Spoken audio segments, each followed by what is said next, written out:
Good morning, नमस्कार, जय हिंद, राम राम सभी प्यारे बच्चों को। कैसे हैं आप सभी? उम्मीद करता हूं अच्छे होंगे, स्वस्थ होंगे, बेहतर होंगे। मैं आप सभी का एजुकेटर संदीप श्रीवास्तव स्वागत करता हूं आप सभी प्यारे बच्चों का आपके अपने बेहतरीन और शानदार लर्निंग प्लेटफॉर्म रोजगार विद अंकित पर। और उम्मीद करता हूं आप और आपका परिवार एकदम स्वस्थ होंगे, तंदुरुस्त होंगे। तो जितने भी साथी आज के सेशन में मेरे साथ लाइव जुड़ चुके हैं, एक बार फटाफट मेरे को बता दीजिएगा ऑडियो वीडियो एकदम परफेक्ट है, क्लियर है, ओके है। मेरे बच्चों, आज से हम शुरुआत करेंगे हरियाणा इतिहास की। और इतिहास आप सभी जानते होंगे कि आज से पहले जितनी भी घटनाएं घटित हुई हैं हरियाणा क्षेत्र के अंदर, यदि उन घटित घटनाओं का अपने को विवरण मिलता है पढ़ने को, तो उसी को हम क्या बोलते हैं? इतिहास बोलते हैं, हिस्ट्री बोलते हैं। तो बच्चों, हरियाणा का इतिहास एक इम्पोर्टेंट पार्ट है हरियाणा जीके में। और बच्चे इसको थोड़ा सा स्कीप करके जाते हैं, लेकिन सबसे मेन और इंटरेस्टिंग जो आपका पार्ट होगा वो हरियाणा इतिहास होगा, क्योंकि हरियाणा के बारे में बखूबी हमें बहुत सारी बातें जानने को मिलेंगी। और हरियाणा के इतिहास को हम पहली बार अच्छे ढंग से, शानदार ढंग से पढ़ेंगे। तो मेरे बच्चों, हरियाणा इतिहास हेडिंग डालिएगा और पढ़ना स्टार्ट करते हैं। तो जैसे हमने ज्योग्राफी कवर की है डीपली तरीके से, ऐसे ही हम इतिहास को कवर करेंगे।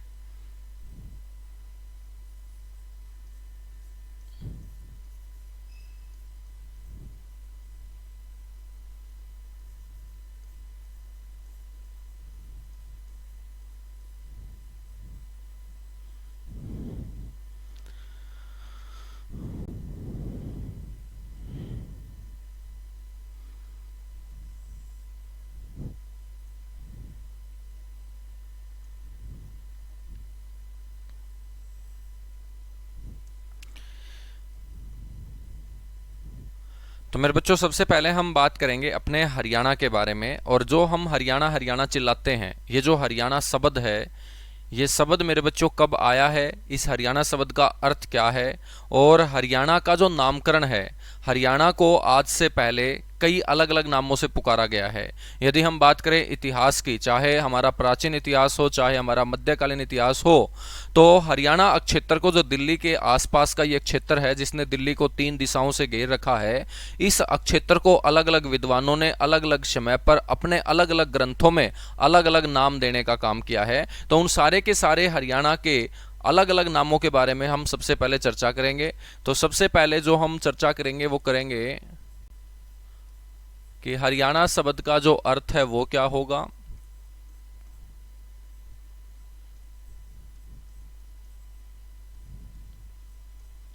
हरियाणा शब्द का अर्थ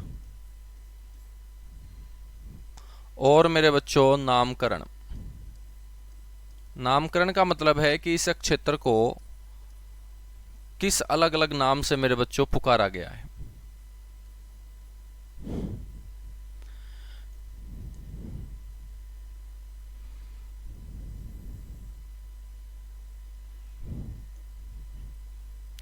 आप सभी जानते हैं मेरे बच्चों कि ये जो हरियाणा शब्द है, जिसके आगे हरि जोड़ा गया है, तो बच्चों ये हरियाणा शब्द सबसे पहले आपको पता होना चाहिए कि ये कौन सी भाषा से लिया गया है। तो ये हरियाणा जो शब्द हम पढ़ रहे हैं, ये मेरे बच्चों संस्कृत भाषा का शब्द है। कौन सी भाषा का शब्द है सर? संस्कृत भाषा का। और संस्कृत भाषा के 2 शब्दों से मिलकर मेरे बच्चों ये शब्द बना है। और इन 2 शब्दों में एक है हरि और एक है अयाना। हरि प्लस अयाना। मेरे बच्चों, जो ये अयाना संस्कृत भाषा का शब्द है, इसका मतलब होता है रहने का स्थान।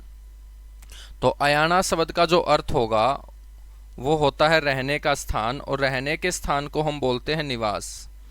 और यदि ये रहने का स्थान है, यदि इसका मतलब निवास है, तो ये निवास है किसका? आगे वाले शब्द का। और आगे जोड़ा गया शब्द हरि हमें किसके बारे में बताता है? विष्णु भगवान के बारे में मेरे बच्चों दर्शाता है। ठीक है, आप सभी जानते हैं भगवान विष्णु, जिन्हें सृष्टि के संचालनकर्ता कहा जाता है। सृष्टि की उत्पत्ति जिसने की है वो भगवान ब्रह्मा है। सृष्टि को जो चला रहे हैं, सृष्टि के संचालनकर्ता बच्चों भगवान विष्णु है। और सृष्टि के संहारकर्ता जो हैं वो भगवान शिव हैं। तो यही 3 भगवान हिंदू धर्म के अंदर सबसे बड़े माने जाते हैं, जिनको आप ब्रह्मा विष्णु महेश के नाम से जानते हैं। तो एक ने सृष्टि बनाई है, एक सृष्टि को चला रहा है, और एक सृष्टि की देखभाल कर रहा है, जिसे हम सृष्टि के संहारकर्ता बोलेंगे, वो भगवान शिव होंगे। बच्चों, ये जो भगवान विष्णु हम बात कर रहे हैं सृष्टि के संचालन करता है। इनके यदि हम ग्रंथों के अंदर नाम देखेंगे तो इनके कुल 108 नाम बताए जाते हैं और उन्हीं 108 नाम में से एक नाम है भगवान विष्णु का हरि, जो अपने इस शब्द के आगे जोड़ा गया है। जो दिल्ली के आसपास का क्षेत्र जिसे हम हरियाणा के नाम से पुकार रहे हैं, तो इसके आगे जोड़ा गया ये हरि शब्द किसके बारे में बताता है? विष्णु के बारे में। बच्चों यदि हरि का मतलब विष्णु है, अयाना का मतलब निवास है, तो हरियाणा शब्द का अर्थ क्या होगा? विष्णु का निवास होगा। क्या होगा? विष्णु का निवास। यदि ऑप्शन में विष्णु का निवास ना दिया जाए तो मेरे बच्चों आप सभी को पता होगा कि विष्णु को हम किसकी कैटेगरी में रखते हैं? भगवान की कैटेगरी में, इंसानों की कैटेगरी में नहीं रखते। तो बच्चों इसे हम क्या बोल सकते हैं? भगवान का निवास भी बोल सकते हैं, क्योंकि विष्णु को हम किससे रिप्रेजेंट करेंगे? भगवान से ही रिप्रेजेंट करेंगे, भगवान का निवास होगा। मेरे बच्चों विष्णु भगवान के एक अवतार हुए और वो अवतार हुए द्वापर युग में। तो द्वापर युग में मेरे बच्चों हम बात करें तो विष्णु के अवतार कौन हुए हैं? द्वापर युग में विष्णु के अवतार हुए हैं भगवान श्री कृष्ण। तो हम इसे भगवान श्री कृष्ण का निवास या भगवान श्री कृष्ण की क्रीड़ा स्थली भी हम बोल सकते हैं। भगवान श्री कृष्ण की क्रीड़ा स्थली। तो यदि आपसे हरियाणा शब्द का अर्थ पूछा जाए क्रीड़ा स्थली, तो आपको ऑप्शन चेक करना है। या तो विष्णु का निवास होगा ऑप्शन में, विष्णु का निवास नहीं है तो भगवान का निवास होगा।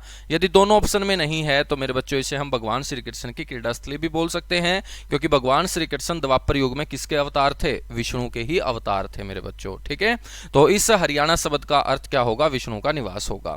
लेकिन एक बार आपके एग्जाम के अंदर पूछ लिया गया यही सेम कि हरियाणा शब्द का अर्थ क्या है, लेकिन मेरे बच्चों अब की बार छोटी ई की मात्रा इस शब्द के ऊपर नहीं थी। ठीक है, ये जो हरियाणा शब्द है ये भी कौन सी भाषा का शब्द होगा? ये भी आपका संस्कृत भाषा का ही शब्द होगा। और बच्चों यदि ये संस्कृत भाषा का शब्द है तो ये भी संस्कृत भाषा के दो शब्दों से ही मिलकर बना है। और ये दो शब्द कौन से होंगे? हर प्लस अयाना होगा, हर प्लस अयाना। और यदि हम छोटी ई की मात्रा को हटा देते हैं तो मेरे बच्चों ये जो अयाना शब्द हम बोल रहे हैं, तो इस अयाना का मतलब तो क्या होगा? रहने का स्थान ही होगा। रहने के स्थान को हमने क्या बोल दिया है? निवास बोल दिया है। लेकिन यदि ये निवास है तो ये निवास किसका होगा? अब आगे वाले शब्द हर का होगा। और हर शब्द किसके लिए यूज किया जाता है मेरे बच्चों? जिसके लिए हम जयकारा लगाते हैं हर हर महादेव का। तो हर हर महादेव का जयकारा किसके लिए लगाते हो? भगवान शिव के लिए। तो हर का मतलब शिव होता है, हरि का मतलब विष्णु होता है। तो जब छोटी ई की मात्रा को मेरे बच्चों हम हटा देंगे तो छोटी ई की मात्रा हटाते ही जो ये शब्द बना हरियाणा, तो इस हरियाणा शब्द का अर्थ क्या होगा? इस हरियाणा शब्द का अर्थ होगा शिव का निवास। और यदि बच्चों शिव ऑप्शन में नहीं है तो शिव सबसे बड़े भगवान है हिंदू धर्म के अंदर। एक ऐसे भगवान जिनका जन्म ही नहीं बताया जाता मेरे बच्चों, वो भगवान शिव ही हैं। सबसे बड़े भगवान का दर्जा भगवान शिव को दिया जाता है। ठीक है, तो इस हरियाणा शब्द का अर्थ क्या होगा? भगवान का निवास होगा या शिव का निवास होगा। लेकिन कुछ इतिहासकार ऐसे हुए हैं मेरे बच्चों, कुछ इतिहासकार ऐसे हुए हैं जिनके अंदर हम बात करें तो एक इतिहासकार का नाम है मुन्नीलाल, एक इतिहासकार का नाम है मुरली चंद शर्मा,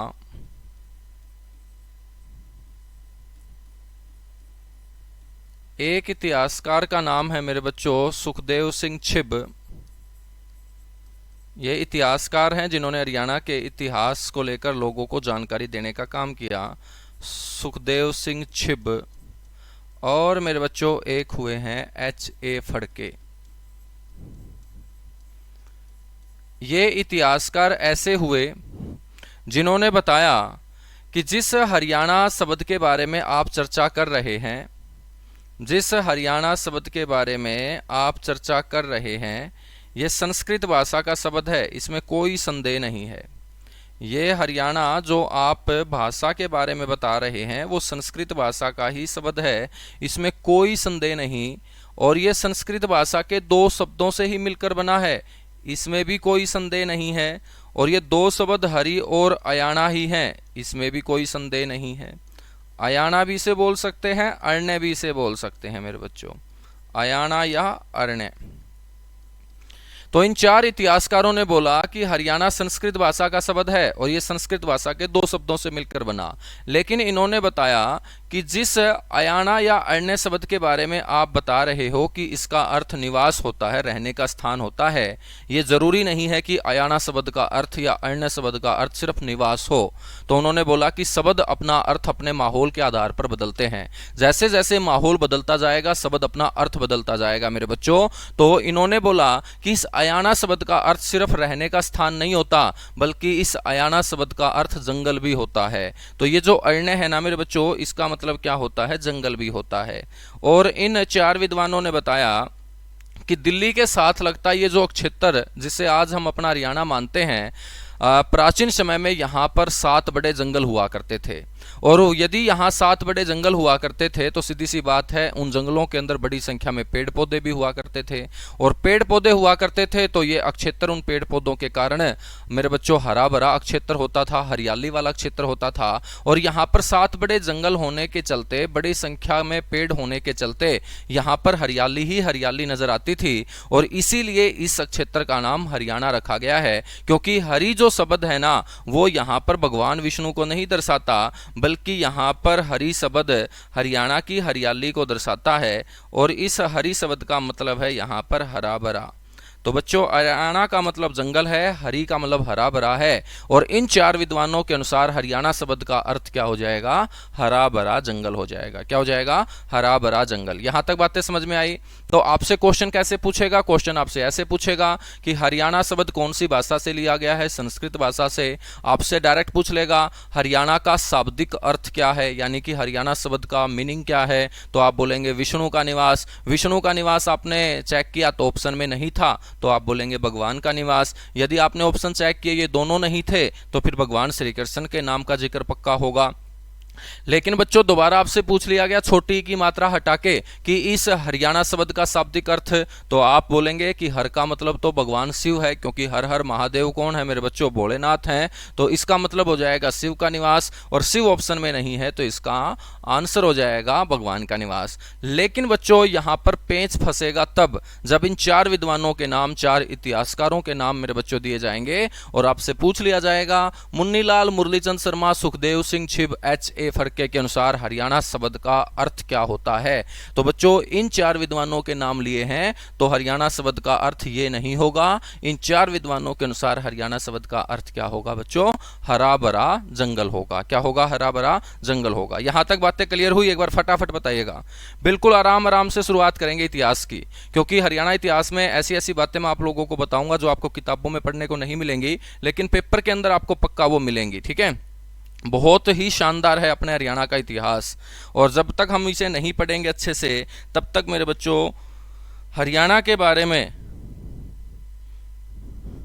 आपको संपूर्ण जानकारी नहीं मिलेगी। ठीक है, तो इसको शानदार ढंग से पढ़ेंगे ना तभी जाके अपने को हरियाणा के बारे में सारी की सारी जानकारी मिलेंगी। और ये मेरी गारंटी है कि ऐसा इतिहास मैं आपको हरियाणा का पढ़ाऊंगा कि आज तक आप कहीं भी पढ़े हो तो बच्चों आपने ऐसा हरियाणा का इतिहास नहीं पढ़ा होगा। हाँ, वारिस खान 1967, HSIIDC 1967।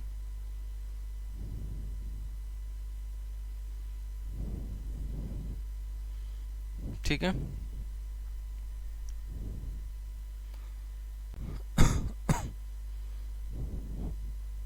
भाई थोड़ा सा तुम सब्र रखो यार, है ना, कि सर ये बातें आपने पहले बता दी। मेरे को पता है मैंने पहली क्लास में बताई थी, लेकिन ये इतिहास की कड़ी है तो यहीं से शुरुआत करनी पड़ेगी। ठीक है, और वो हमारा डेमो क्लास था तो उसमें भी हरियाणा के बारे में थोड़ा सा मेरे को इतिहास में लेके चलना पड़ता था।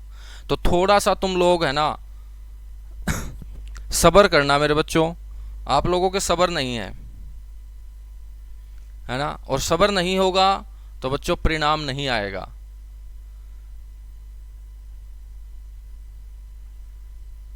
ठीक है, तो बस तुम लोगों से एक रिक्वेस्ट करता हूं मैं, और मेरे हिसाब से तुम मेरी रिक्वेस्ट मान लोगे। एक प्रार्थना करता हूं मैं कि तुम चुपचाप सुनते रहना बस, तो तुम्हें आनंद आएगा, मजा आएगा। और बीच में यदि तुम मेरे बच्चों देखो फालतू की कमेंटबाजी करोगे तो नुकसान आपका होगा, मेरा कुछ नहीं होगा। ठीक है, ये मैं क्लियर कर देता हूं। मेरे को सारी बातें पता है, जो तुम्हारे दिमाग में भरा पड़ा है वो मेरे दिमाग में भी है। मैं कोई बच्चों चाइना से चल के थोड़ी आया हूँ, ना मैं तिब्बत से चल के आया हूँ, ठीक है, कि मेरे को यहाँ के बारे में कुछ नहीं पता, बस तुम्हें पता है। मेरे को सारी बातें पता है, जो तुम्हारे दिमाग में चल रहा होगा वो भी मेरे को पता है। और बताइएगा, हरियाणा के बारे में तुम टेंशन छोड़ दीजिएगा, चलेगा। इसके बाद हम बात करते हैं मेरे बच्चों, बस रिक्वेस्ट कर रहा हूँ और मेरे हिसाब से तुम मान जाओगे, बस तुम सुनते जाओ, अच्छे श्रोता बनो। अब हम मेरे बच्चों बात करेंगे कि जिस हरियाणा शब्द के आगे हरि को जोड़ा गया, जो सारी दुनिया बोलती है कि हरि का मतलब भगवान विष्णु है यहाँ, और ये भगवान विष्णु का निवास है, तो भगवान विष्णु ने ऐसा क्या कर दिया था यहाँ पर कि हमने जब दिल्ली के साथ लगते इस क्षेत्र का नामकरण किया और इसका नामकरण हरियाणा हुआ, और हरियाणा के आगे ये हरि शब्द जोड़ा, तो उस हरि को लोगों ने विष्णु के नाम से संबोधित किया। तो वो कुछ ना कुछ तो विष्णु भगवान ने इस जमीन के ऊपर किया होगा ना, तभी तो हमने विष्णु भगवान को हमारे नाम के आगे जोड़ा है। तो बच्चों, मैं आपको एक छोटी सी कहानी सुनाता हूँ। विष्णु जो भगवान है वो आप सभी जानते होंगे,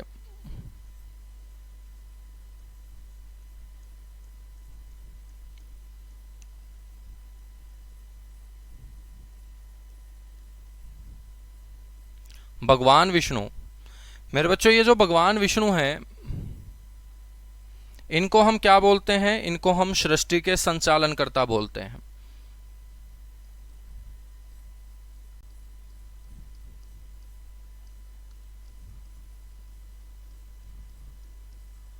सृष्टि के संचालनकर्ता इन्हें कहा जाता है। बताया जाता है कि भगवान विष्णु एक बार आराम कर रहे थे एक सागर के अंदर, और उस सागर का नाम है मेरे बच्चों क्षीर सागर।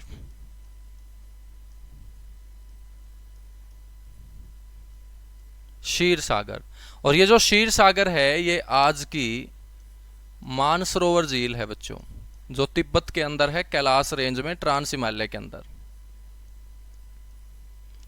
क्षीर सागर जो है, इसका निर्माण तब हुआ था जब गंगा का निर्माण हुआ, ठीक है।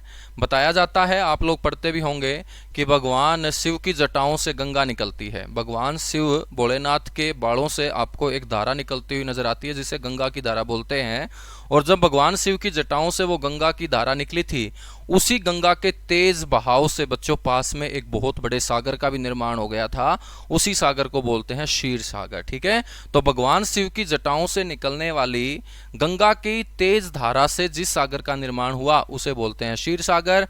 और ये जो क्षीर सागर है बच्चों, ये भगवान विष्णु का स्थायी निवास माना जाता है।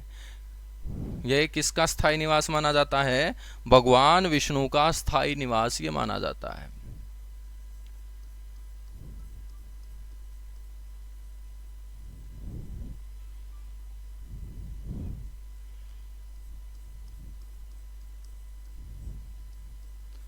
भगवान विष्णु का क्या माना जाता है? ये स्थायी निवास, permanent address of Lord Vishnu, ठीक है बच्चों। तो क्षीर सागर में जब एक बार ये आराम कर रहे थे, तो बच्चों आराम करते हुए इनकी नाभि से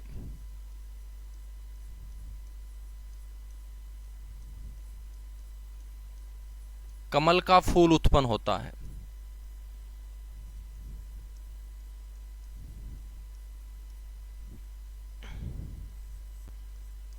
कमल का फूल क्या होता है? उत्पन्न होता है, ठीक है। और भगवान विष्णु की नाभि से जब कमल का फूल उत्पन्न हुआ, तो इसी कमल के फूल से मेरे बच्चों भगवान ब्रह्मा की उत्पत्ति होती है।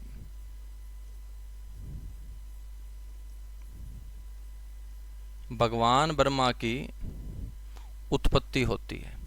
और जब भगवान ब्रह्मा की उत्पत्ति विष्णु भगवान की नाभि से निकले हुए कमल के फूल से होती है, तो बच्चों भगवान विष्णु भगवान ब्रह्मा को अपने पास बुलाते हैं और वो बोलते हैं कि आपका जो जन्म है मेरी नाभि से निकले हुए कमल के फूल से हुआ है, तो आपका जन्म जो हुआ है वो एक बहुत बड़ा काम करने के उद्देश्य से हुआ है, और वो बहुत बड़ा काम मैं आपको तब दूंगा जब आप मेरी परीक्षा में क्या होंगे, पास होंगे। तो मैं आपकी परीक्षा लेना चाहता हूं। तो बच्चों, भगवान ब्रह्मा की परीक्षा ली जाती है विष्णु भगवान के द्वारा, और इनको तपस्या करने के लिए एक जगह के ऊपर भेज दिया जाता है। जिस जगह के ऊपर तपस्या करने के लिए इनको भेजा गया था वो अपने हरियाणा का क्षेत्र था, और हरियाणा के जिस क्षेत्र के अंदर बैठकर भगवान विष्णु के कहने पर भगवान वर्मा ने तपस्या की थी वो क्षेत्र कुरुक्षेत्र था। और कुरुक्षेत्र के अंदर वो जगह जहां पर भगवान ब्रह्मा ने बैठकर तपस्या की थी, उसी जगह को बाद में आर्यवंशी कुरुओं ने सिंचाई के उद्देश्य से मेरे बच्चों खोदने का काम किया था। और आर्यवंशी कुरुओं के द्वारा खोदा गया वो क्षेत्र जहां पर बैठकर भगवान विष्णु के कहने पर भगवान ब्रह्मा ने तपस्या की थी, उसी क्षेत्र को हम आज ब्रह्म सरोवर बोलते हैं। क्या बोलते हैं? ब्रह्म सरोवर बोलते हैं। तो उस ब्रह्म सरोवर का नाम ब्रह्म सरोवर क्यों है? उस सरोवर के आगे भगवान ब्रह्मा क्यों जोड़ा गया? क्योंकि कुरुक्षेत्र की उसी जगह के ऊपर बैठकर भगवान विष्णु के कहने पर भगवान ब्रह्मा ने तपस्या की थी, और बच्चों उसी जमीन को आर्यवंशी कुरुओं ने खोदने का काम किया था, एक सरोवर बनाने का काम किया था। और जब कुरुओं ने इस बात का पता चलता है तो बच्चों कुरुओं ने भगवान ब्रह्मा को ही इस सरोवर के नाम के आगे जोड़ने का काम किया। इसीलिए आज इसे हम क्या बोलते हैं? ब्रह्म सरोवर बोलते हैं। तो पेपर में आपसे पूछा जाता है कि ब्रह्म सरोवर किसको समर्पित है? तो आप बोलेंगे भगवान ब्रह्मा को समर्पित है ब्रह्म सरोवर। ठीक है मेरे बच्चों, जब भगवान ब्रह्मा अपनी परीक्षा में पास हो जाते हैं तो भगवान विष्णु इनको जिम्मेदारी देते हैं किसकी? सृष्टि की उत्पत्ति करने की। और सृष्टि के उत्पत्तिकर्ता कौन माने जाते हैं? भगवान ब्रह्मा। और यह बताया जाता है वेद पुराणों ग्रंथों के आधार पर कि सृष्टि की जो उत्पत्ति हुई है ना, वो हरियाणा से ही हुई है, हरियाणा के कुरुक्षेत्र से ही हुई है। भगवान ब्रह्मा ने ही सृष्टि की उत्पत्ति की है भगवान विष्णु के कहने पर। तो ये पूरी की पूरी जो कहानी हुई घटित, ये पूरा का पूरा जो सिनेरियो हुआ, इसके पीछे सबसे मेन मेरे बच्चों रोल किसका रहा है? भगवान विष्णु का। क्योंकि यदि भगवान विष्णु आराम ना करते क्षीर सागर में, तो आराम ना करते तो इनकी नाभि से कमल का फूल ना निकलता, और यदि इनकी नाभि से कमल का फूल ना निकलता तो भगवान ब्रह्मा की उत्पत्ति ना होती, और भगवान ब्रह्मा की उत्पत्ति ना होती तो बच्चों ब्रह्मांड का जन्म ना होता, ब्रह्मांड नहीं बनता। तो आपने पढ़ा होगा कि यूनिवर्स, कॉस्मोस को हम ब्रह्मांड बोलते हैं। तो उस ब्रह्मांड के आगे भी जो ब्रह्मा शब्द है वो बच्चों किसको दर्शाता है? भगवान ब्रह्मा को ही दर्शाता है। क्योंकि ब्रह्मांड की उत्पत्ति किसने की है? भगवान ब्रह्मा ने की है विष्णु के कहने पर। और ये पूरी की पूरी जो घटना घटित हुई ये हरियाणा के कुरुक्षेत्र से हुई है बच्चों। इसीलिए यहाँ विष्णु भगवान को सबसे अहम मानते हुए हमारे हरियाणा शब्द के आगे विष्णु को जोड़ दिया गया, जो बच्चों हरि के नाम से रिप्रेजेंट होता है। इसीलिए इस क्षेत्र का नाम पड़ा है हरियाणा। क्या पड़ा है? हरियाणा। ठीक है, अब देखिएगा जब नाभि के कमल से नाभि से जब कमल का फूल उत्पन्न हुआ तो मेरे बच्चों आप सभी को पता होना चाहिए कि नाभि से निकलने वाले कमल के फूल से जो भगवान पैदा हुए उसे हम बोलते हैं भगवान ब्रह्मा। तो भगवान ब्रह्मा बोलते हैं तो उसे हम क्या बोल सकते हैं? कमलनाथ भी बोल सकते हैं। कमलनाथ। तो कमलनाथ कौन होंगे? भगवान ब्रह्मा होंगे। और आपने देखा भी होगा भगवान ब्रह्मा की फोटो को। यदि आपने भगवान ब्रह्मा की फोटो को अच्छे से देखा है तो भगवान ब्रह्मा को कमल के फूल पे ही बैठाया गया है बच्चों। उनको गेंदे के फूल पे भी बैठा सकते थे, उनको गुलाब के फूल पे भी बैठा सकते थे, उनको किसी दूसरे फूल पे भी बैठा सकते थे, लेकिन फोटो के अंदर सिर्फ कमल के फूल पे क्यों बैठाया गया? क्योंकि भगवान ब्रह्मा की उत्पत्ति कमल के फूल से हुई है, और वो कमल का फूल निकला था नाभि से। नाभि किसकी थी? भगवान विष्णु की। ठीक है मेरे बच्चों, जब कमल के फूल से उत्पत्ति हुई है और भगवान ब्रह्मा ने कुरुक्षेत्र के अंदर बैठकर तपस्या की है, तो सीधी सी बात है कि कुरुक्षेत्र में भगवान ब्रह्मा से संबंधित कुछ ना कुछ होगा। और यहां पर है मेरे बच्चों एक तीर्थ जिसे बोलते हैं कमलनाथ तीर्थ। तो आपसे कोई पूछ ले कि कमलनाथ तीर्थ कहां है हरियाणा के अंदर, तो आप बोलेंगे कुरुक्षेत्र में है सर। ठीक है, और कुरुक्षेत्र का कमलनाथ तीर्थ किससे संबंधित होगा? सर ये भगवान ब्रह्मा से संबंधित होगा।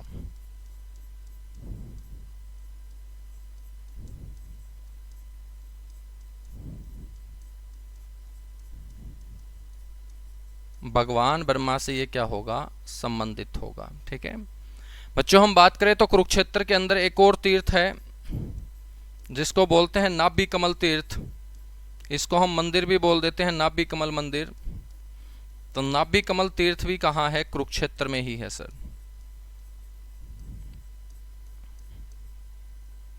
ठीक है, जहां पर भगवान ब्रह्मा को विष्णु की नाभि से निकले हुए कमल के फूल से उत्पन्न होता हुआ दर्शाया गया है, उस जगह को हम नाभि कमल तीर्थ के नाम से जानते हैं। ठीक है, तो ये पूरी की पूरी कहानी है। और आपको ये भी ध्यान रखना है कि भगवान ब्रह्मा ने कहाँ तपस्या की थी बच्चों? कुरुक्षेत्र के अंदर ही भगवान ब्रह्मा ने तपस्या की थी।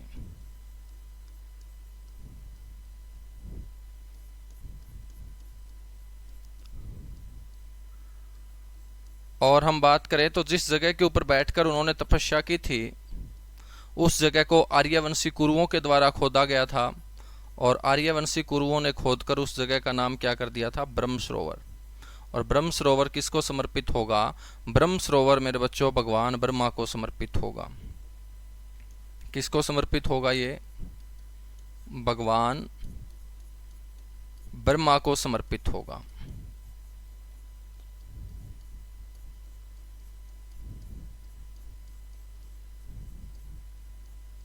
ठीक है,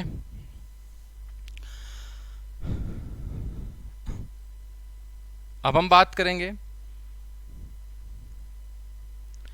कि ये जो हरियाणा शब्द है, जिसे आज हम पढ़ते हैं, लिखते हैं, सुनते हैं, बोलते हैं, जिसके छोटी की मात्रा पीछे अण जुड़ा हुआ है, मेरे बच्चों ये हरियाणा शब्द आया कब है? क्या शुरुआत से ही इस क्षेत्र को जो दिल्ली के साथ लगता है हरियाणा शब्द से पुकारा गया है? बिल्कुल नहीं पुकारा गया। ये हरियाणा शब्द जो निकल के आया है वो 12वीं सदी में निकल के आया है। और 12वीं सदी के अंदर एक विद्वान जिनका नाम है मेरे बच्चों विबुध श्रीधर, तो विबुध श्रीधर ने अपने एक श्लोक के अंदर इस शब्द का यूज सबसे पहले किया था। तो हरियाणा शब्द की जो उत्पत्ति है वो बहुत देर से हुई है।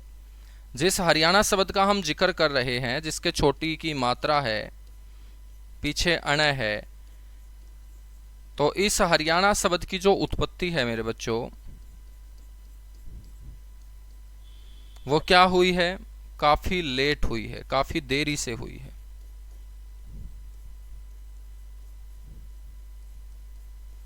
ठीक है, और हम बात करें तो इस शब्द की जो उत्पत्ति हुई वो हुई है बच्चों 12वीं सदी के अंदर।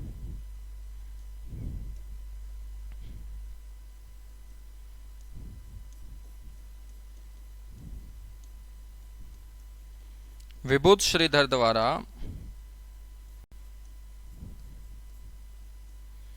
12वीं सदी में। तो 12वीं सदी से पहले इस क्षेत्र को अलग नामों से पुकारा जाता होगा, तो उन्हीं नामों के बारे में भी हम चर्चा करेंगे कि 12वीं सदी के अंदर इस क्षेत्र को हरियाणा बोला गया है, तो 12वीं सदी से पहले इस क्षेत्र को किस किस नाम से संबोधित किया जाता था। तो विबुध श्रीधर के द्वारा 12वीं सदी में मेरे बच्चों सर्वप्रथम वर्णन किया जाता है इस शब्द का, इस क्षेत्र का।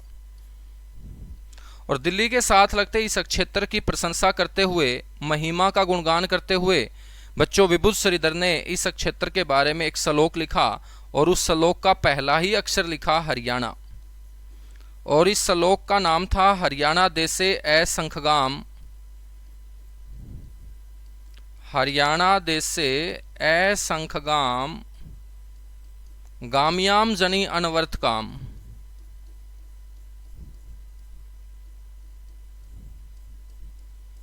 गाम्याम जनी अनवर्थ काम। ठीक है बच्चों, तो हरियाणा देशे असंख्यगाम गाम्याम जनी अनवर्थ काम, और इससे आगे भी ये श्लोक है। तो इस श्लोक की पहले वाली 2 लाइनें मैंने आपको बता दी है, और यही श्लोक 12वीं सदी के अंदर विबुध श्रीधर ने लिखा था।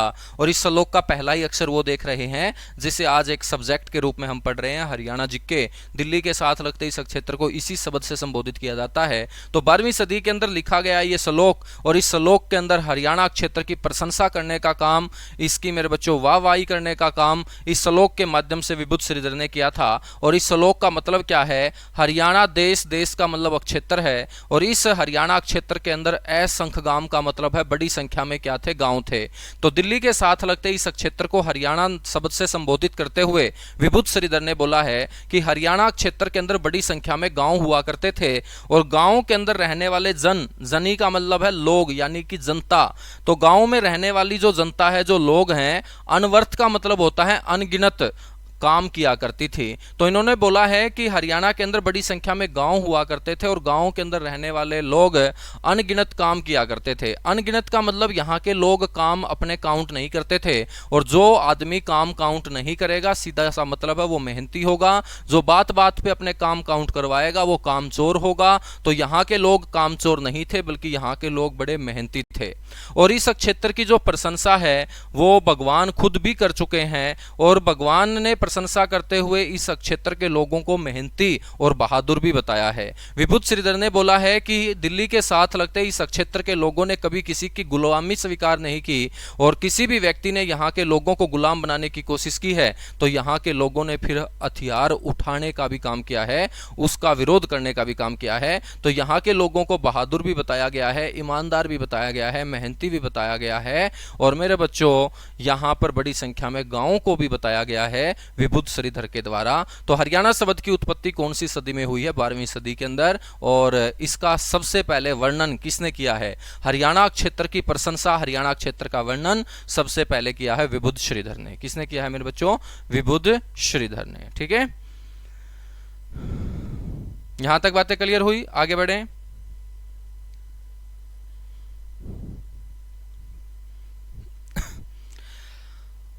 तो मेरे बच्चों 12वीं सदी से पहले मैं आपको लेके चल रहा हूं, ठीक है। और 12वीं सदी से पहले हम बात करेंगे कि हरियाणा क्षेत्र को किस किस नाम से पुकारा गया है, किस किस ग्रंथ के अंदर हरियाणा का जिक्र पाया गया है। तो आप सभी जानते हैं कि सबसे पुराना जो हमारा वेद है मेरे बच्चों वो कौन सा है? ऋग्वेद। तो हरियाणा का सबसे प्राचीनतम जो प्रमाण मिलता है वो कौन से वेद में मिलता है?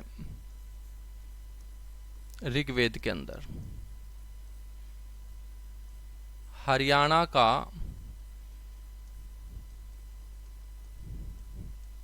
सबसे प्राचीनतम प्रमाण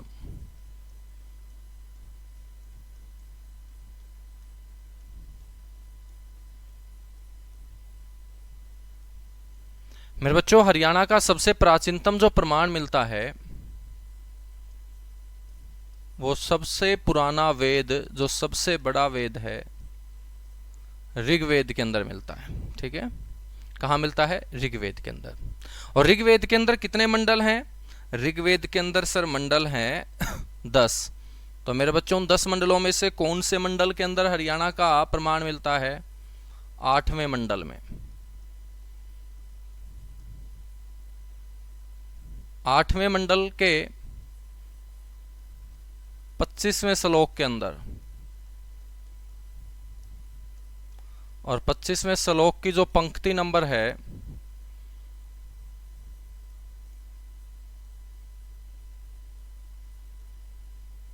वो है 22,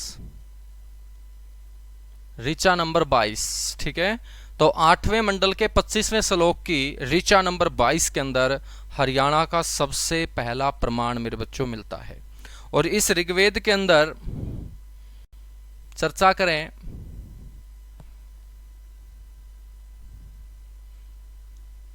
इस ऋग्वेद के अंदर चर्चा करें तो हरियाणा का जो नाम लिखा पाता है बच्चों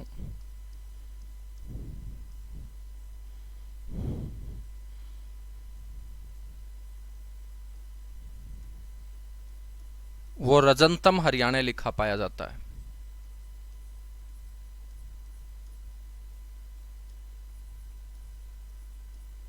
रजंतम हरियाणा। तो बच्चों आपसे कोई पूछ ले कि हरियाणा का सबसे पहले हमें नाम किस नाम से मिलता है, तो हरियाणा का सबसे पहला नाम रजंतम हरियाणा नाम से मिलता है। और ये प्रमाण मिलता है कौन से वेद के अंदर? ऋग्वेद के अंदर। और ऋग्वेद के कौन से मंडल में? 8वें मंडल में। 8वें मंडल के कौन से श्लोक में? 25वें श्लोक में। और 25वें श्लोक की कौन सी पंक्ति यानी ऋचा संख्या नंबर 22 के ऊपर इस क्षेत्र को, जो दिल्ली के साथ लगता क्षेत्र है, रजंतम हरियाणा नाम से बच्चों से संबोधित किया गया है। ठीक है, अब देखिएगा हरियाणा से ये शब्द मिलता है हरियाणे। तो इतिहासकारों ने बोला कि ये जो हरियाणा है ये कोई और नहीं बल्कि दिल्ली के साथ लगता आज का अपना हरियाणा ही है। लेकिन इसकी कोई खास पहचान नहीं हो पाई कि ऋग्वेद के अंदर जो ये शब्द है बच्चों वो हरियाणा से मिलता जुलता है, इसलिए इतिहासकारों ने एक संभावना व्यक्त की कि ये अपना हरियाणा ही है और उस हरियाणा के लिए ही ये शब्द यूज किया गया है। लेकिन कोई और ठोस प्रमाण नहीं मिलता। लेकिन फिर भी अपने को मेरे बच्चों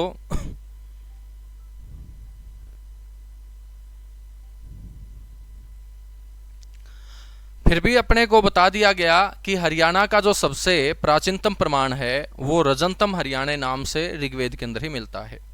इसके बाद हम बात करें तो जो सबसे बाद में वेद लिखा गया, अब सबसे बाद में कौन सा वेद लिखा गया है? अथर्ववेद।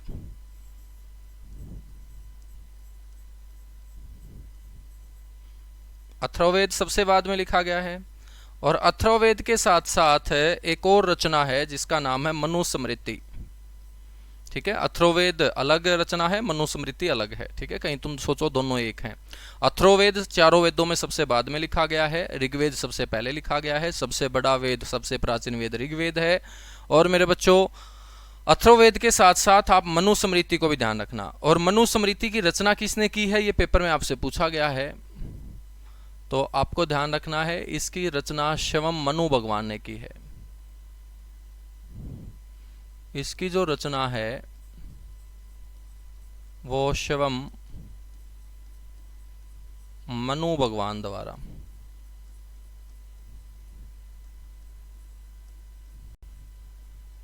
ठीक है, और इसी अथर्ववेद और मनुस्मृति के अंदर बताया गया है हरियाणा के बारे में कि हरियाणा का जो अस्तित्व है वो देवताओं से हमेशा से जुड़ा हुआ रहा है। हरियाणा का जो अस्तित्व है मेरे बच्चों वो किससे जुड़ा हुआ रहा है? देवताओं से जुड़ा हुआ रहा है।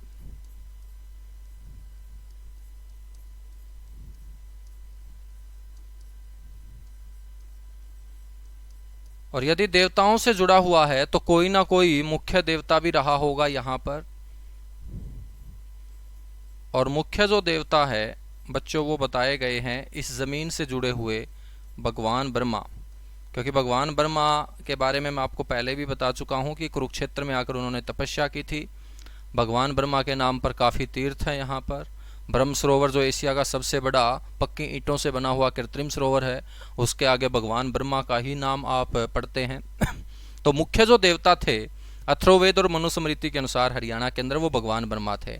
और यहाँ का अस्तित्व देवताओं से जुड़ा हुआ रहा है।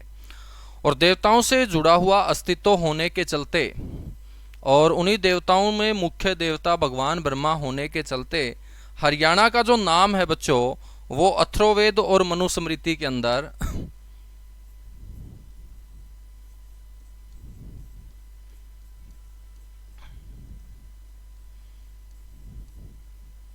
हरियाणा का जो नाम है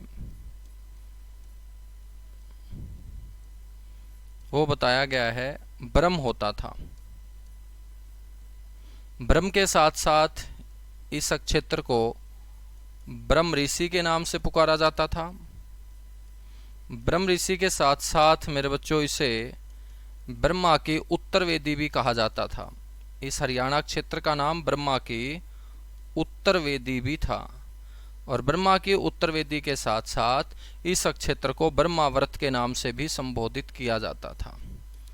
तो बच्चों अथर्ववेद और मनुस्मृति में हरियाणा के ये चार नाम मिलते हैं, ब्रह्म, ब्रह्म ऋषि, ब्रह्मा की उत्तरवेदी, ब्रह्मावर्त। और हर शब्द के आगे बच्चों भगवान ब्रह्मा को बैठाया गया है, क्योंकि अथर्ववेद और मनुस्मृति के अनुसार हरियाणा का मुख्य देवता उस समय कौन होता था? भगवान ब्रह्मा होता था। ठीक है, मेरे को पता था अजय भाटिया की किताबों में रज हरियाणा लिख रखा है तो तुम रज ही पढ़ोगे। रज नहीं है, ये रजंतम है। क्या है? रजंतम है।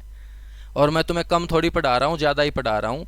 रज के आगे एक शब्द और एक्स्ट्रा पढ़ाया है मैंने आप लोगों को। ठीक है, कटौती नहीं कर रहा बिल्कुल भी। मैं आपको बढ़ा के ही पढ़ा रहा हूँ। ठीक है, किताबों में रज हरियाणा है, ये रज नहीं रजंतम हरियाणा है। मैंने आपको श्लोक ही बता दिया है।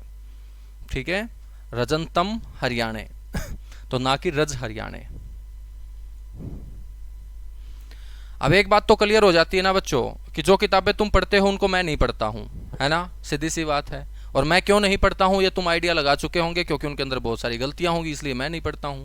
और जब उन किताबों को मैं नहीं पढ़ता हूं तो मेरे बच्चों इसीलिए मेरी बातें किताबों के साथ मैच नहीं होती हैं, और किताबों के साथ मैच नहीं होती हैं तो इसका मतलब ये नहीं है कि मैं गलत हूँ, इसका मतलब ये है कि वो किताबें ही पढ़ने लायक नहीं हैं।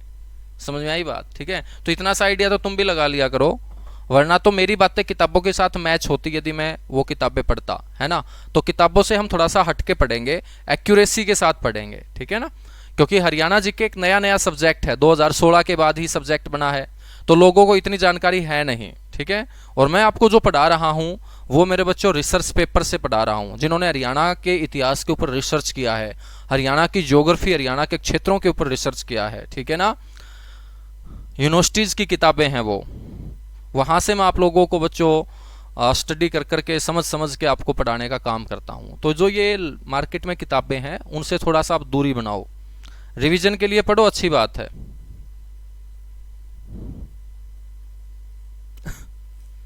ठीक है, रजंतम हरियाणा। देखिएगा पेपर में कुछ भी आए, मेरा काम है बिल्कुल करेक्ट पढ़ाना, है ना। पेपर में तो एक बार ये भी आया है कि ओटू बांध जो है वो यमुना नदी पे है, तो क्या रूबी तुम ओटू बांध यमुना नदी पे पढ़ते रहोगे यदि पेपर में आया है तो? है बच्चों, पेपर में तो बहुत सारे क्वेश्चन गलत पूछे गए हैं आज तक, तो क्या तुम उन पेपर में आए हुए क्वेश्चन को बार बार गलत पढ़ते रहोगे? उनको ठीक करने की कोई जिम्मेदारी नहीं है तुम्हारी। तो पेपर में आया है तो जरूरी नहीं है कि आगे आने वाले हर पेपर में ऐसे ही आए। जब एग्जामिनर गलती करता है तो वो भी तो अपनी गलती को सुधार करेगा ना अगले पेपर के अंदर, है ना। तो आप पेपर का बहाना नहीं बना सकते हो कि आज तक यही आया है तो आगे भविष्य में भी यही आएगा। तो पेपर में तो आप पढ़ोगे तो ओटू बांध यमुना नदी के ऊपर भी बनाया गया है, तो क्या तुम ओटू बांध यमुना नदी पे बना दोगे? हरियाणा के अंदर जिलों की संख्या 21 मानी गई है पेपर में, तो क्या तुम 21 पढ़ोगे मेरे बच्चों? 21 नहीं पढ़ोगे ना, 22 पढ़ोगे,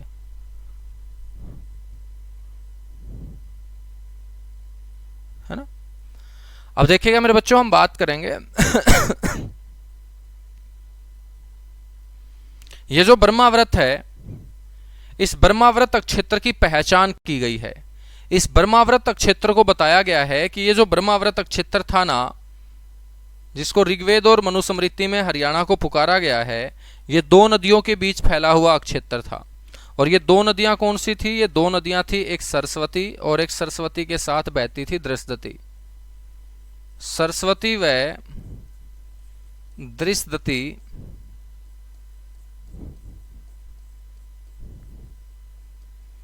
नदियों के बीच का क्षेत्र ही मेरे बच्चों क्या बताया गया है? ब्रह्माव्रत बताया गया है। तो पेपर में आपसे पूछा जाएगा कि ब्रह्माव्रत क्षेत्र कौन सी दो नदियों के बीच फैला हुआ था, तो आप बोलेंगे सरस्वती व दृष्टि। दोनों की दोनों नदियां अपने हरियाणा में ही बहती थी प्राचीन इतिहास के अंदर हम बात करें, और दोनों की दोनों नदियों के बीच में आए हुए क्षेत्र को यदि ब्रह्माव्रत कहा गया है तो सीधी सी बात है अपने हरियाणा को ही ब्रह्माव्रत कहा गया है। और जब नदियों का नाम दे दिया गया अथर्ववेद और मनुस्मृति में, और इस क्षेत्र की पहचान दे दी गई, तो ब्रह्माव्रत को हरियाणा का पहला नाम मेरे बच्चों मान लिया जाता है। इसे हम बोलते हैं हरियाणा का प्रथम प्रादेशिक नाम, हरियाणा का प्रथम प्रादेशिक नाम। तो आपसे पेपर में पूछे कि हरियाणा का पहला प्रादेशिक नाम क्या रहा, तो आप बोलेंगे मेरे बच्चों ब्रह्माव्रत हरियाणा का प्रथम प्रादेशिक नाम रहा। ठीक है, यहां तक बातें क्लियर हुई मेरे बच्चों? एक बार फटाफट बताओ, उसके बाद आगे बढ़ेंगे। मजा आ रहा है तुम लोगों को? एक बार फटाफट कमेंट कीजिएगा सारे के सारे बच्चे, फटाफट बताइएगा। उसके बाद हम आगे बढ़ेंगे और अथर्ववेद और मनुस्मृति के बाद हम बात करेंगे मेरे बच्चों महाभारत काल की, और महाभारत काल में अपने हरियाणा को किस किस नाम से पुकारा जाता था उसके बारे में हम चर्चा करेंगे।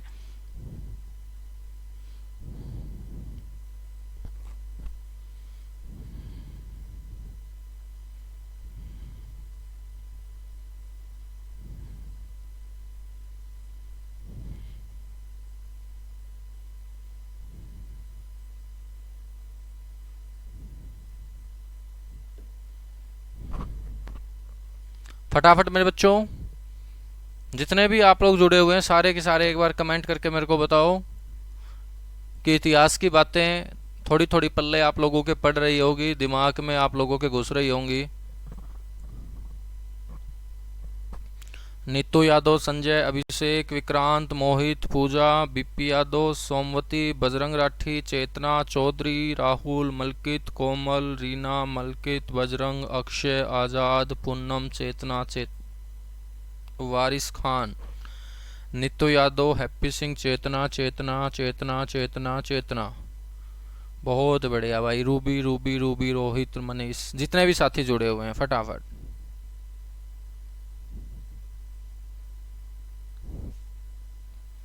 ठीक है, तो आपको मुश्किल नहीं लगना चाहिए हरियाणा का इतिहास। मुश्किल लगे तो मेरे को आप बोलेंगे ना, आप अपनी साइड से कुछ नहीं बोलेंगे, लेकिन आपको मेरी कोई चीज ना समझ में आ रही है तो वो बोलेंगे ना।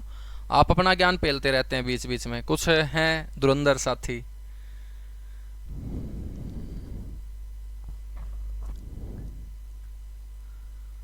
चलेगा फिर, बहुत बढ़िया। पॉजिटिव मैसेज आए हैं आपकी साइड से, चलेगा, अच्छी बात है। मेरे बच्चों, अथर्ववेद और मनुस्मृति के बाद हम चर्चा करेंगे महाभारत काल की। महाभारत काल आप सभी जानते हैं, जिस काल के अंदर महाभारत का युद्ध हुआ उसी को हम बोलेंगे महाभारत काल। तो हम यहां पर बात कर रहे हैं हरियाणा के नामकरण की, कि 12वीं सदी से पहले हरियाणा को अलग अलग ग्रंथों में अलग अलग विद्वानों के द्वारा कौन कौन सा अलग अलग नाम दिया गया है। बात करेंगे अब महाभारत काल की। ठीक है मेरे बच्चों, महाभारत काल के अंदर हरियाणा को जिस नाम से संबोधित किया गया है वो है बहुधान्यक प्रदेश।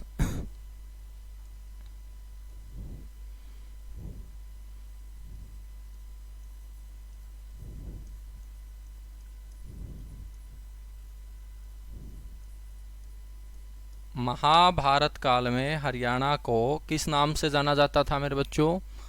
हरियाणा को बहुधान्यक प्रदेश के नाम से जाना जाता था।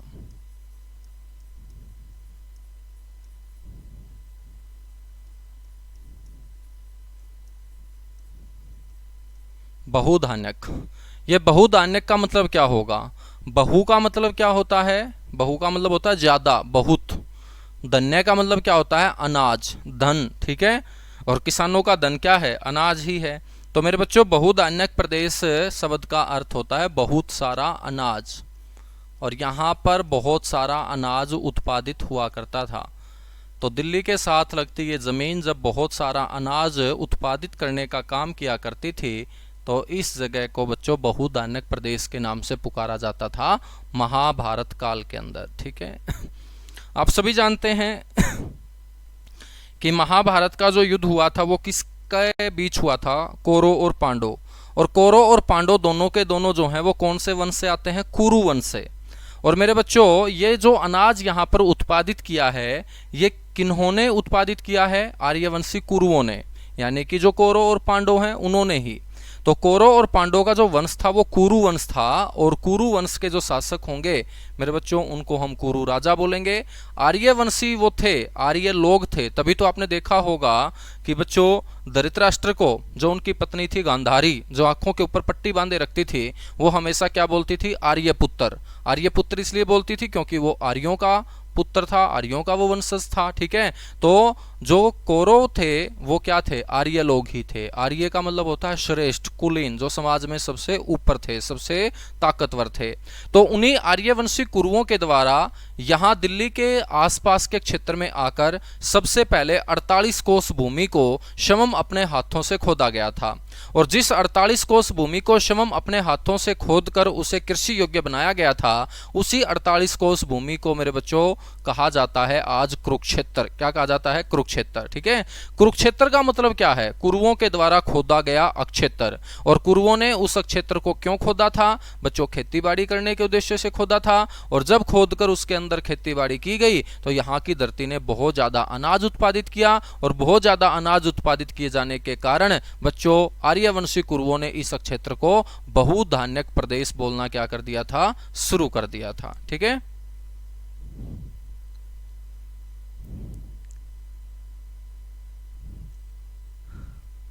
समझ में आई बात? मेरे बच्चों, महाभारत काल के अंदर साथ के साथ हम पूरे हरियाणा को कुरुक्षेत्र भी कहा करते थे, क्योंकि यहाँ पर कुरु लोगों का क्या होता था, निवास होता था। कुरुक्षेत्र का मतलब आज का कुरुक्षेत्र नहीं है, उस समय कुरुक्षेत्र का मतलब पूरा का पूरा हरियाणा ही है, ठीक है। तो जहां पर कुरुओं का अधिकार था, जहां कुरु रह रहे थे, उसको हमने क्या बोल दिया, कुरुक्षेत्र। क्या बोल दिया, कुरुक्षेत्र। तो कुरुक्षेत्र का मतलब आज तुम मेरे बच्चों सिर्फ कुरुक्षेत्र कुरुक्षेत्र कुरुक्षेत्र नहीं बोलेंगे, ठीक है। कुरुक्षेत्र का मतलब पूरा का पूरा हरियाणा जहां पर कुरु लोग थे, तो कुरुओं का क्षेत्र कहलाता है कुरुक्षेत्र। और ये जो कुरुक्षेत्र है जहां कुरु लोग फैले हुए थे, तो एक तो कुरु लोग फैले हुए थे दिल्ली के आसपास, तो दिल्ली के आसपास का जो क्षेत्र है ना,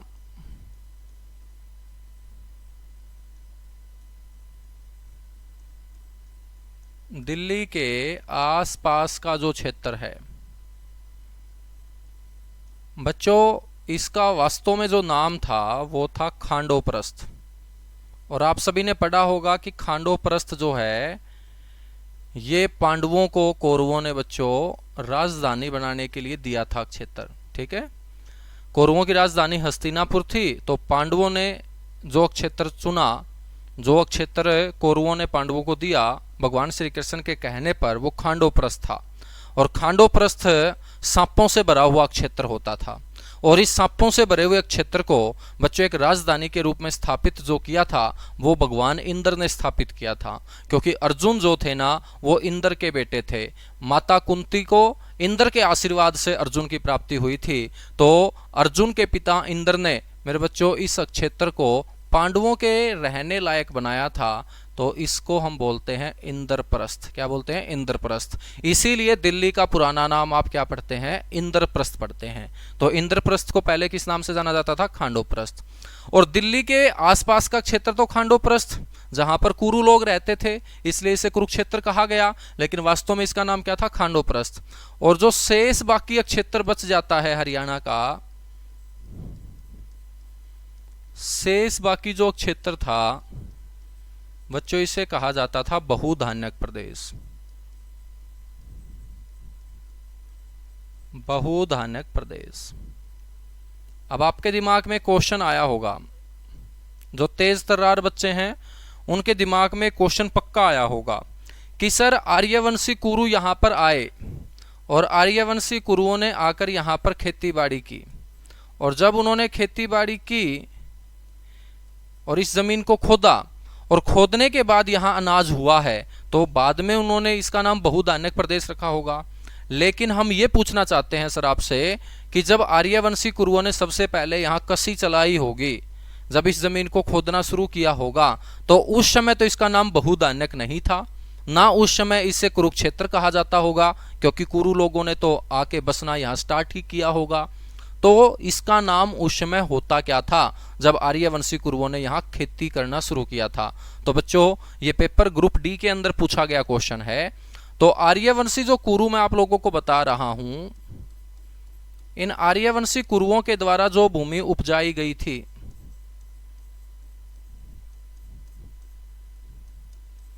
आर्यवंशी कुरुओं के द्वारा जो उपजाई गई भूमि थी, वो क्या कहलाती थी, वो कहलाती थी आदि रूपा। कौन सी रूपा है ये मेला फिल्म वाली रूपा नहीं, महाभारत काल वाली जमीन आदि रूपा है बच्चों। क्या कहलाती थी, आदि रूपा कहलाती थी, ठीक है। बिल्कुल पंकज गहलोत, बहुत अच्छे। बिल्कुल शशि वाला गिफ्ट दे देंगे आप लोगों को, आप नौकरी लगो बस, ठीक है। जितने बच्चे नौकरी लग के आएंगे मेरी साइड से गिफ्ट होगा। और बताओ हरियाणा पुलिस में जितने बच्चे लगेंगे, ठीक है, आप लोग सिर्फ हमें जॉब लगने का गिफ्ट दे देना, हम आपको और अच्छे अच्छे गिफ्ट दे देंगे। और बताइएगा। तो बच्चों आर्यवंशी कुरुओं के द्वारा उपजाई गई भूमि क्या कहलाती थी, आदि रूपा कहलाती थी। बड़ा इंपॉर्टेंट क्वेश्चन है। महाभारत ग्रंथ आप लोगों ने सुना होगा, पढ़ा भी होगा, और उसी महाभारत नामक महाकाव्य के अंदर एक ग्रंथ है बच्चों, नकुल दिग्विजय, जो नकुल की विजय के बारे में चर्चा करता है। नकुल ने बच्चों हरियाणा के अंदर युद्ध किए थे। नकुल आप सभी जानते होंगे 5 पांडवों में एक थे, नकुल सहदेव। ठीक है, तो नकुल दिग्विजय नामक एक ग्रंथ है बच्चों, और इस ग्रंथ के अंदर नकुल की जीत के बारे में वर्णन किया गया है। अब ये जो ग्रंथ है ये कोई अलग ग्रंथ नहीं है, बल्कि ये महाभारत के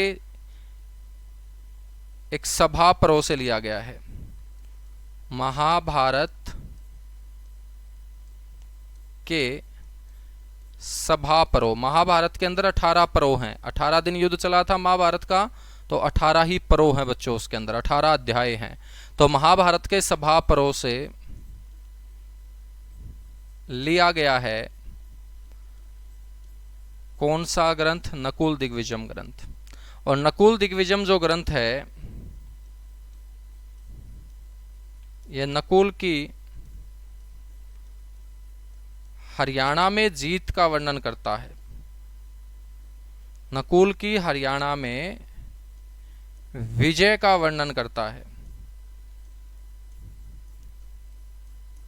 विजय का वर्णन करता है। ठीक है, और इसमें बताया गया है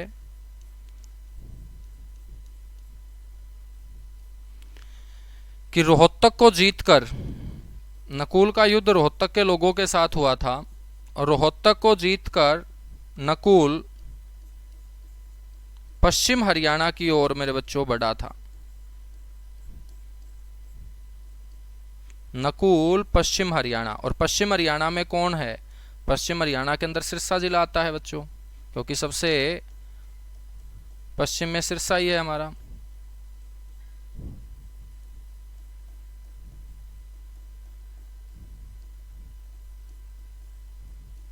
तो उन्होंने सिरसा जीतने का काम किया था। ठीक है, और जिन रोहतक के लोगों को हराकर नकुल आगे बढ़ा था, इन रोहतक के लोगों का जो पूजनीय देवता था वो बच्चों भगवान कार्तिकेय था। भगवान कार्तिकेय कौन है? भगवान भोलेनाथ के बड़े बेटे, गणेश के भाई भगवान कार्तिकेय। और भगवान कार्तिकेय का मंदिर भी है बच्चों कुरुक्षेत्र में। पूजनीय देवता कौन था? भगवान कार्तिकेय। ठीक है बच्चों, इसी महाभारत काल के अंदर बताया गया है कि रोहतक जो हरियाणा का क्षेत्र था वो गायों के लिए प्रसिद्ध था। तो महाभारत काल में सबसे ज्यादा गायें कौन से जिले, कौन से क्षेत्र में होती थी? रोहतक में। अब ऐसे ऐसे क्वेश्चन तुम्हें कौन बताएगा? सिर्फ मैं ही बताऊंगा, और कौन बताएगा? महाभारत काल में सबसे ज्यादा गायें, ठीक है, रोहतक के अंदर। और जिस नकुल दिग्विजय नामक ग्रंथ की हम चर्चा कर रहे हैं, तो बच्चों इस ग्रंथ के अंदर हरियाणा का जो नाम पाया गया वो पाया गया है दसारण। हरियाणा को किस नाम से इस ग्रंथ के अंदर पुकारा गया है?